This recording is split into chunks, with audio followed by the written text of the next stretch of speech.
बांग्लादेश कैसे हिंदुओं के लिए नर्क बन गया है।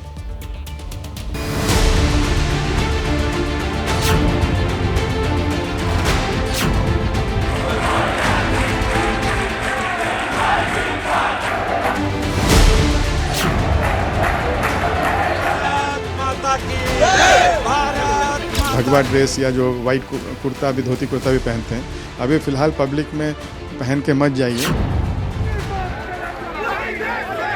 We are now watching with horror and shock as further violence is spread in Bangladesh. कोई भी लोकतंत्र में धार्मिक और विश्वास की स्वतंत्रता बहुत अहम ज़रूरतें हैं।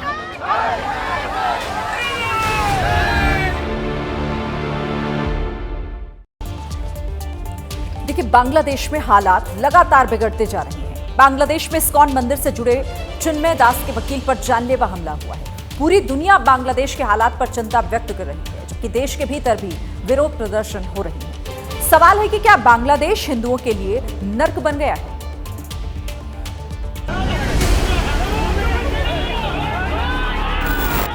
क्या बांग्लादेश अल्पसंख्यकों और हिंदुओं के लिए नर्क बन चुका है? ये बांग्लादेश से आई वो तस्वीर है जो इस बात का सबूत है कि आखिर कैसे न्याय की आस में बैठे लोगों पर जानलेवा हमला हो रहा है। तस्वीर में जख्मी दिख रहा ये शख्स जेल में बंद इस्कॉन मंदिर से जुड़े धर्मगुरु चिन्मय कृष्ण दास के एकमात्र वकील रमन रॉय हैं। ये अस्पताल में जिंदगी और मौत की जंग लड़ रहे हैं। कोलकाता इस्कॉन का दावा है कि बांग्लादेश में इन पर जानलेवा हमला हुआ। रमन रॉय चिन्मय कृष्ण दास के केस की पैरवी कर रहे हैं। बांग्लादेश के हालात पर ब्रिटेन की संसद से लेकर भारत के भीतर भी चिंता बढ़ती जा रही है। What we are witnessing now is just uncontrolled violence. Degree of escalation in the violence is deeply, deeply concerning. In this house are most definitely with the diaspora community here. Can the minister give details of the government's engagement with the government on this particular matter? America भी बांग्लादेश के हालात पर पूरी नजर बनाए हुए है। कोई भी लोकतंत्र में अदालती निज़ाम एक बुनियादी एक पिलर है। हर एक देश में उनकी अदालती निज़ाम महत्वपूर्ण उसकी सुरक्षित करें। जबकि भारत के भीतर गुवाहाटी, दिल्ली, जयपुर, मुंबई समेत कई जगहों पर बांग्लादेश के खिलाफ विरोध प्रदर्शन हो रहा है।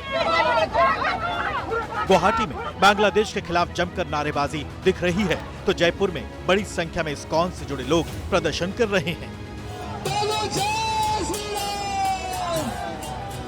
विधायक बाल मुकुंदाचार्य, इसके अलावा विराट गद्दी के सोमेंद्र शर्मा और तमाम लोग जो हैं वो इस पूरे उसमें शामिल हो रहे हैं। और ये तमाम साधु संत ये कह रहे हैं कि इन तमाम घटनाओं को रोका जाना जरूरी है। दिल्ली में भी हनुमानगढ़ी के महंत राजू दास अपने समर्थकों के साथ प्रदर्शन कर रहे हैं और लगातार उनके जो समर्थक हैं उनके साथ यहाँ पर प्रोटेस्ट करते हुए नजर आ रहे हैं। आखिरकार आप लोगों की मांग क्या है?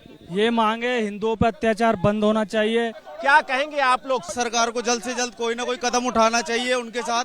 बांग्लादेश में अंतर्राष्ट्रीय अदालत में मोहम्मद यूनुस के खिलाफ मुकदमे किए जाएं, सभी अल्पसंख्यक पूजा स्थल की सुरक्षित किए जाए, बांग्लादेश को दो भाग में करके वहाँ हिंदुओं के अलग देश बनाए जाए।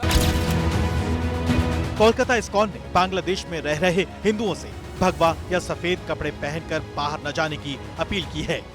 पिछले वीक में बहुत सारे हमारे जो इस्कॉन के भक्त हैं उनको मारा गया। एक अपनी जो कंठी है उसको आप लंबा करके पहन लीजिए ताकि दिखे ना, और जो तिलक है वो पानी से तिलक कर लीजिए ताकि पता ना चले। आपको बता दें कि जब से बांग्लादेश में इस्कॉन के चिन्मय कृष्णदास जेल में बंद हैं, तब से अब तक बांग्लादेश में 3 मंदिरों पर हमले हो चुके हैं।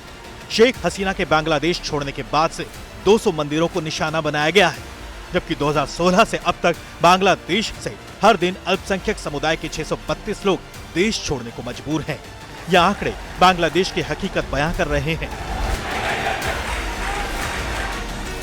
भारत के भीतर भी बांग्लादेश के हालात पर सियासी पारा चढ़ा हुआ है।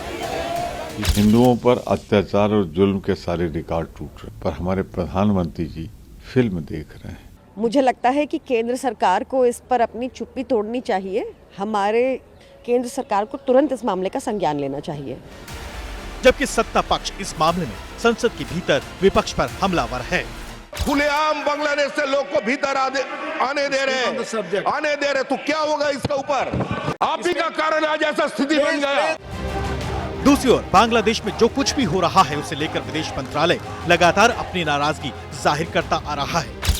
आपको बता दें कि चिन्मय दास ने 25 अक्टूबर को आमी सनातनी बैनर के तले चटगांव में रैली की थी। इस दौरान उन्होंने भगवा ध्वज भी फहराया था, जिसके बाद उन पर देशद्रोह का केस चल रहा है और वो लगातार जमानत की गुहार लगा रहे हैं। लेकिन 26 नवंबर को ढाका की एक अदालत ने चिन्मय दास की जमानत याचिका खारिज कर दी थी।